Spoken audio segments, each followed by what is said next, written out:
নমস্কার বন্ধুরা, আজকে আপনাদের শোনাবো একটা ছোট্ট মথের গল্প।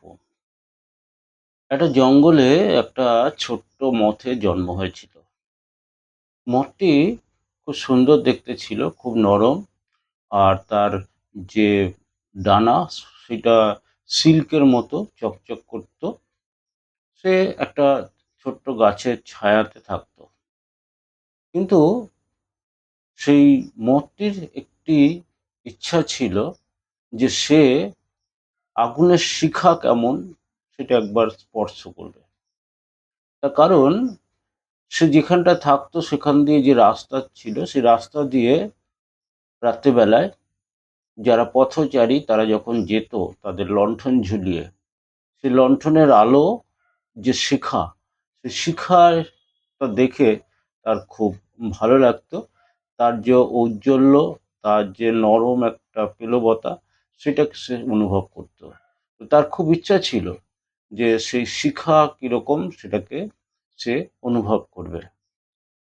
তার যে অন্য সঙ্গীরা ছিল, অন্য মত যারা ছিল, তারা কিন্তু তাকে সাবধান করেছিল যে না, তুমি কিন্তু শিখাকে কখনো স্পর্শ করতে যেও না, সেটা কিন্তু তোমার মৃত্যুর কারণ হবে।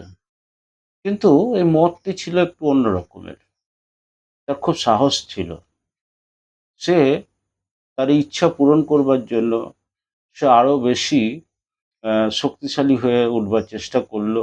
আরো অনেক বেশি উড়বার চেষ্টা করলো। অনেকক্ষণ ধরে সে উড়বার চেষ্টা করলো। তার ডানার শক্তি সঞ্চয় করার চেষ্টা করলো এবং সে অন্যান্যদের কাছ থেকে নানা বিষয়ে জ্ঞান নিতে লাগলো। যেমন পাখিদের সাথে সে কথা বলে জানতে চাইলো যে বাতাস কিভাবে বয়, বা জোনাকি আলোরা কিরকমভাবে দেয় উত্তাপ।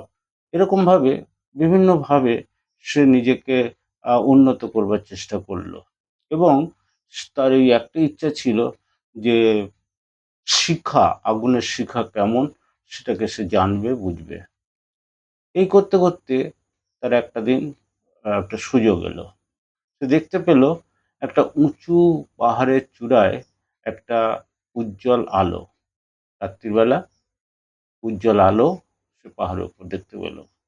সে তাই ইচ্ছা করলো সেই পাহাড়ে গিয়ে সেই শিখাটাকে সে স্পর্শ করবে। তার অন্য সঙ্গীরা বারণ করলো, না তুমি যেও না, সেখানে গেলে কিন্তু তোমার মৃত্যু অবধারিত। কিন্তু সে মতটি শুনল না। সে উঠতে সে পাহাড়ের উঁচু চূড়ায় গেল। সেখানে গিয়ে সে দেখতে পেল একজন মুনি ধ্যান করছেন একটি প্রদীপের আলো জ্বালিয়ে। তার সেই প্রদীপের শিখা সে দেখতে পেল। মঠটি সেই শিখাটির চারপাশে পাক দিতে লাগলো। ভাবলো যে এবার তার সময় এসছে সেই আলোক শিখাটিকে স্পর্শ করার। প্রদীপের শিখার উপরে কিছু ধোঁয়া উঠছিল, হালকা হালকা হালকা ধোঁয়া উঠছিল। সে সেই ধোঁয়ার মধ্যে এক পাক ঘুরে সে এক জায়গায় স্থির হলো। তারপরে সে যখন শিখাটার কাছে যাবে তখন সে প্রদীপের শিখাটা বলল, তুমি কেন এসেছো? আমার কাছে যে আসে সে কিন্তু ধ্বংস হয়ে যায়, তবু তুমি কেন এসেছো? তখন মঠটি বলল, আমি তোমার মধ্যে কি আছে সেটা জানার জন্যই আমি এসেছি। আমি তার জন্য মরতে ভয় পাই না। কিছু জানার জন্য, কিছু অদ্ভুত কিছু যদি কিছু থাকে তোমার মধ্যে, সেটাকে উপলব্ধি করবার জন্য দরকার হলে আমি পুড়ে যেতেও রাজি আছি। এই কথাটা যখন বলল তখন প্রদীপ শিখাটি বলল, তুমি পুড়বে না।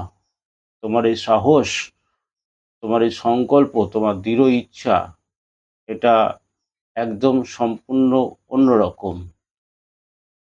এই বলে সেই শিখাটি তাকে একটু ছোঁয়া দিয়ে তাকে সরিয়ে দিল এবং সেটা যেন মথের কাছে মনে হলো শিখাটি তাকে চুম্বন দিল এবং মথটি এরপরে সে শিখার কাছ থেকে তার যে ইচ্ছা সেটা তার পূরণ হওয়াতে, তার যে শিখাকে স্পর্শ করার যে তার সংকল্প ছিল সেটা পূরণ হওয়াতে সে আবার তার নিজের জায়গায় ফিরে এলো।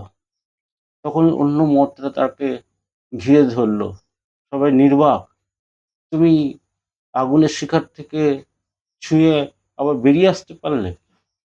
মথ বলল, হ্যাঁ, আমি পেরেছি, সেই সাহস আমার আছে।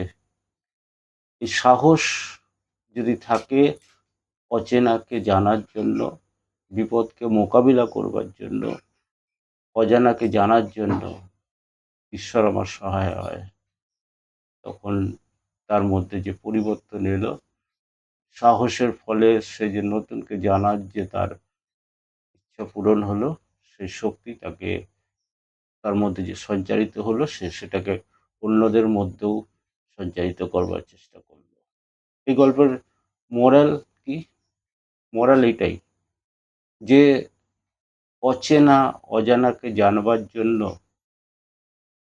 সেই ভয়টাকে জয় করার জন্য যে সাহস দরকার, সেই সাহস যদি থাকে তাহলে অনেক সময় অনেক বিপদকে মোকাবিলা করা যায় এবং অনেক অচেনা অজানা বিষয়ের রহস্যকে উন্মোচন করা যায়।